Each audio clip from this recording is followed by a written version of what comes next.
नमस्कार दोस्तों, स्वागत है आपका टेक्नो डिफेंस अपडेट पे। तो दोस्तों, जैसा कि आप सबको पता है कि Bharat twin engine deck based fighter jet को बना रहा है और दुनिया में केवल 5 ही ऐसे देश हैं जो कि नेवल फाइटर जेट को बनाने में सक्षम है। और नेवल तेजस के एयरक्राफ्ट कैरियर के ऊपर लैंडिंग और साथ में टेक ऑफ करने के बाद भारत भी इस एलीट क्लब में शामिल हो चुका था। और इस सब के बाद उसी के बाद भारत ने twin engine deck based fighter jet के ऊपर जो काम है वो भी शुरू कर दिया था, जिससे कि हम अपनी जो इंडियन नेवी की एयरक्राफ्ट कैरियर के ऊपर जो फाइटर जेट की रिक्वायरमेंट है उसको पूरा कर सके।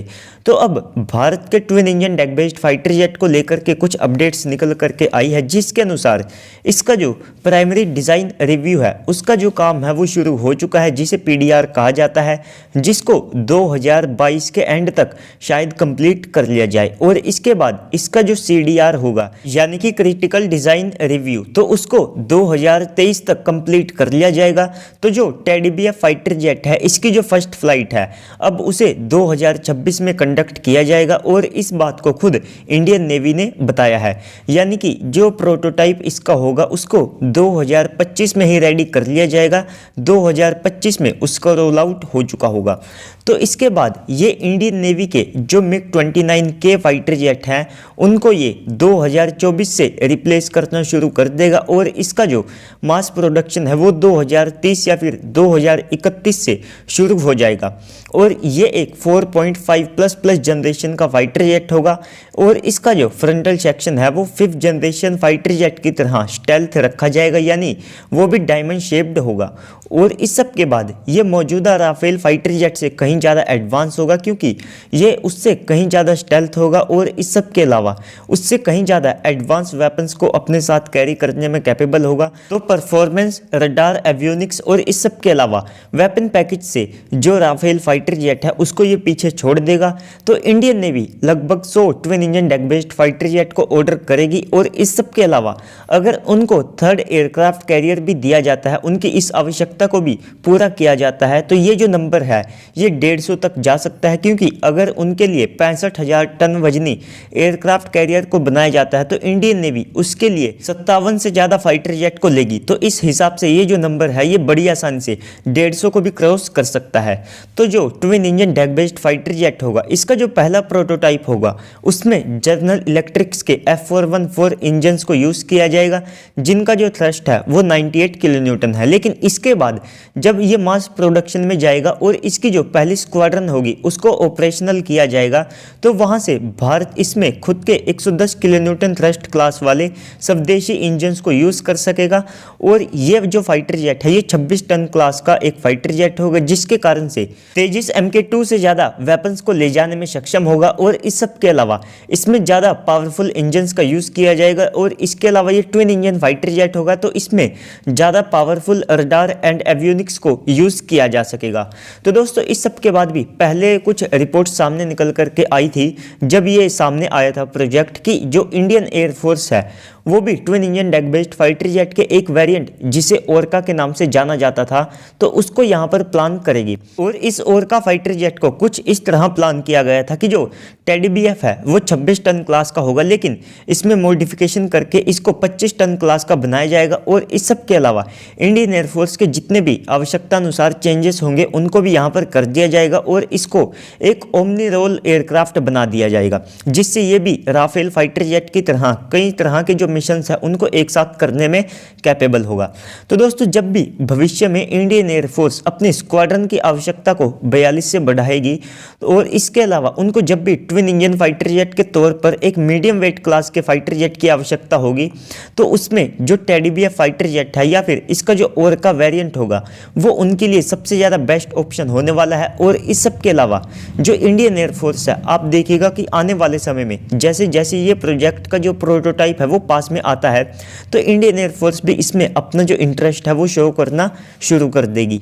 और इसके बाद अगर आप बात करें इंडियन नेवी की, तो वो इस प्रोजेक्ट को लेकर कितनी ज़्यादा सीरियस है, तो दोस्तों इसका अंदाज़ा आप यहीं से लगा सकते हैं कि इंडियन नेवी ने एक स्पेशल खुद की एक टीम को बनाया और उसको इस प्रोजेक्ट की निगरानी के लिए छोड़ा गया कि वो यहाँ पर देख सके कि इस प्रोजेक्ट की जो टाइमलाइन है उसको अच्छे से फॉलो किया जा रहा है, इसकी जो प्रोजेक्ट की टाइमलाइन है उसमें ज़रा सा भी डिले ना आए।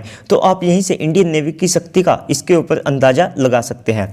तो दोस्तों इसके बाद अगर आप बात करें अपनी अगली अपडेट की, तो वो है तेजस MK2 को लेकर के। तो दोस्तों पिछले साल ही यानी कि 2020 में जो तेजस MK2 है उसका PDR यानी कि प्राइमरी डिज़ाइन रिव्यू उसको पूरा कर लिया गया था, जो कि अभी TDBF में शुरू हुआ है।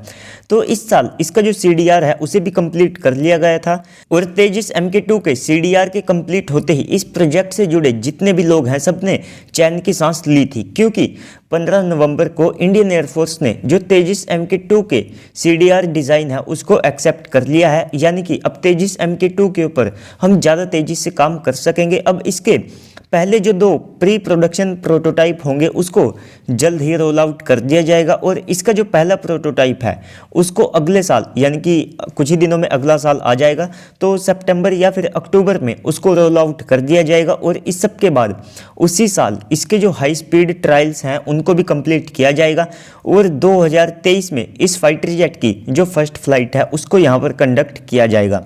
और 2023 का जैसे ही एंड आएगा तो इसका जो सेकंड प्रोटोटाइप है उसको भी यहाँ पर रोल आउट कर दिया जाएगा। और दोस्तों यहाँ पर जो टेस्टिंग होती है उसके लिए अलग अलग प्रोटोटाइप को इस्तेमाल किया जाता है। एक प्रोटोटाइप के ऊपर स्पेशल जो परफॉर्मेंस वगैरह है उसको चेक किया जाता है, इसके बाद जो रडार एवियोनिक्स है उसको दूसरे प्रोटोटाइप पर और थर्ड प्रोटोटाइप पर वेपन्स को चेक किया जाता है और ओवरऑल कई सारे जो प्रोटोटाइप है उनको बनाया जाता है। उस सब के बाद ही एक फाइटर जेट की जो टेस्टिंग है वो कंप्लीट हो पाती है।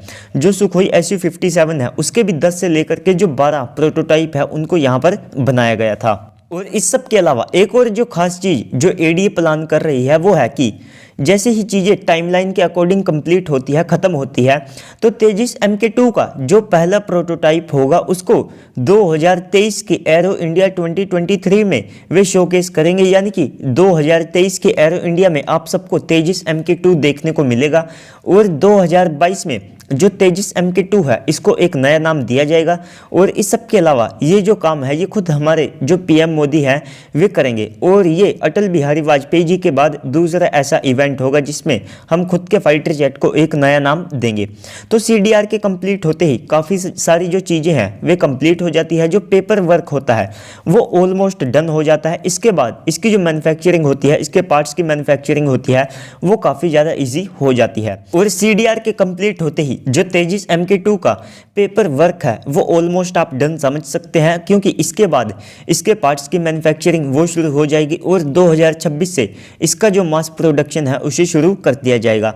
तो दोस्तों ओवरऑल आप सबका इसके ऊपर क्या कहना है। और इसी के साथ मैं आपको एक और ये भी बात बता देना चाहता हूँ कि TDBF, एमका और तेजस MK2 के ऊपर मैं एक स्पेशल वीडियो लेकर के आऊँगा जिसमें मैं आप सबको बताऊँगा कि इस साल इन तीनों फाइटर जेट के ऊपर क्या क्या काम किया गया है। तो उसके लिए भी आप चैनल को सब्सक्राइब कर दीजिएगा, साथ में वीडियो को लाइक करना बिल्कुल भी मत भूलिएगा। तो चलिए दोस्तों आज की इस वीडियो में इतना ही, मिलते हैं अगली वीडियो में, तब तक के लिए गुड बाय, जय हिंद।